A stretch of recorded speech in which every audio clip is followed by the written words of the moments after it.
Bonjour, famille. Je suis Cahamel Kincaid, and this is EIZE TV.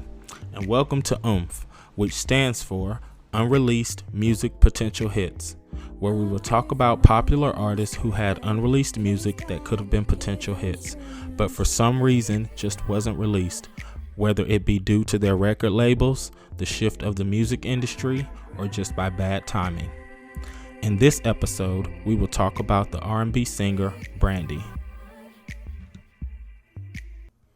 Brandy is one of the premier vocalists in history. Her singing style and vocal timbre have influenced a generation that has come behind her in today's musical landscape. Everyone from Christina Aguilera, Beyonce, to Ariana Grande have cited her as an influence when it comes to their singing style and how they deliver a song. Over the course of 2.5 decades, she has released a plethora of work, ranging from television shows, movies, toys, etc., that has made her a legend in the entertainment world, and which has heralded her impact in popular culture. However, she is most notably known for her music. Brandy has had many ups and downs over the years in the course of her quarter-of-a-century career. And with the ever-changing music industry, she has experienced peaks and valleys in how the music industry values their authentic R&B artists. Between the years of 2008 and 2016, there was considered a blackout period in people of color's art and music, where our music and art forms were being smothered. All the while, the recording and entertainment industry was whitewashing and misappropriating our culture by paying off up-and-coming music producers, songwriters, and artists to sell their work to push what were to be considered more acceptable artists to the forefront. Subsequently, the music industry has labeled traditional R&B as pop music and overtly shut out its many true R&B artists into the other category, such as adult contemporary. Despite the miscarriage of justice in the entertainment and recording industry, there were relatively a few artists who still released music during this blackout period. Because they were already established years prior, they were able to tour and release singles subsequently here and there. And between the years of 2009 and 2012, Brandy worked on her album 211. During this time, her musical direction took a different approach. However, kept the foundation of her identity, but just updated for a modern aesthetic. She was featured on the legendary producer Timbaland's album, Shock Value 2, which helped her to tap into another side to her character, which explored new things when it came to her art and music. She also worked with legendary producers Neo, Harmony Samuels, Mario Winans, Michael Lynn Williams, and others to formulate a body of work which was to become another classic for years to come.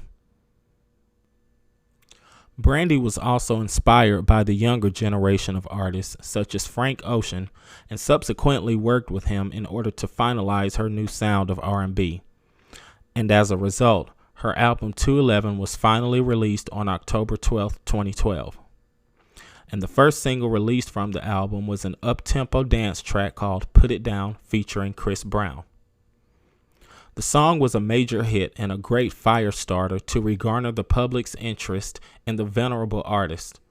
Everything from her image, visuals, and production was carefully crafted subliminally as a throwback to her debut and to reintroduce her to the new generation of fans. The album 211 should have become much bigger for Brandy, as it was considered to be her comeback album after 4 years. However, with the death of her musical icon and friend Whitney Houston earlier that year, and with the dramatic shift of the musical landscape, the second single, which was chosen, Wildest Dreams, failed to keep up the momentum in which was built. As Brandy toured for her 211 album, she began to perform songs from the album, and she often did a mashup of some of her classic hits on her previous albums with those from this one. And it was while performing the song Do You Know What You Have that she got the most positive feedback from fans worldwide. Each city that she performed this song in, the buzz got bigger and bigger, and on many online forums such as Twitter, YouTube, Instagram, etc., fans were requesting to the singer that the song be released as a potential single. However, it wasn't, due to her record label favoring more pop-oriented artists and neglecting to take the time and effort to promote the album more. Whenever some artists hit a wall from their record labels in refusing to release their music, they will then push their own singles, create a music video, and promote it themselves to show the record labels the positive feedback it receives from the public.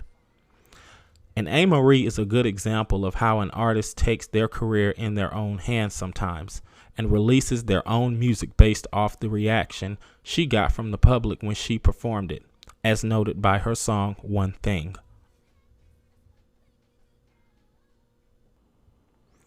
Had Brandy self-released and pushed her song Do You Know What You Have, it is my belief that she would have been even more successful with this album. The sound of the song was fresh and modern, but still had the elements of her classic sound which made her iconic. And just as I stated in my Monica documentary, Brandy should have been riding the wave from this album for at least 4 years. However, with new artists coming and going and the politics of the music industry, it was hard to determine which route to take when it came to releasing singles. With the infusion of hip-hop and rap music mingling with traditional R&B, it has become common to see singers and rappers collaborate on a record and it being classified as either pop or hip-hop.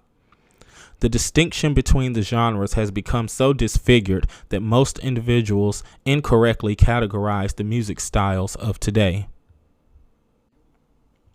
With the musical charts being manipulated by the record executives, payola to DJs at radio stations, and hosts being given a format to repeat and play the same artists over and over again, it was difficult for not only traditional R&B artists, but also new and upcoming artists to get their music heard on a mainstream level.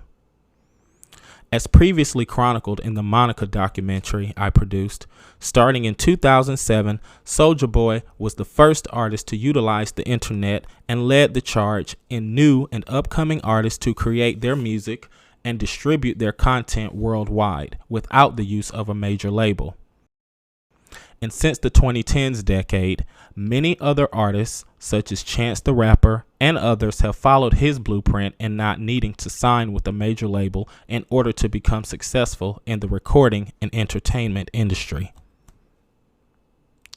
Record labels nowadays attempt to lock artists in what is considered to be a 360-degree deal. And in a nutshell, what this means is that whenever an artist is under contract with a major record label, they attempt to get a piece of what an artist makes from touring, merchandise, partnership deals, etc., instead of just from the music and promotion that they've invested as like generations before.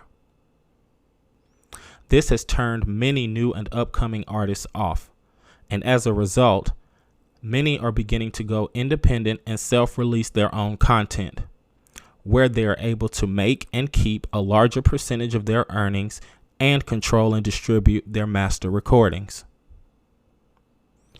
As of this year and date, Brandy has released her new critically acclaimed album, B7, which has garnered positive reviews from both music critics and fans alike. If she actually takes the time to listen to fans and her gut, then I believe this album will be another one of her classics that she can place alongside her venerable music catalog. She has cemented herself as one of the most iconic and revered artists in music history. Well, we hope you've enjoyed this episode of Oomph, and we will continue to educate and inform on the history of the music and entertainment industry. And remember, don't wait for your opportunity. Seize it. Bonsoir.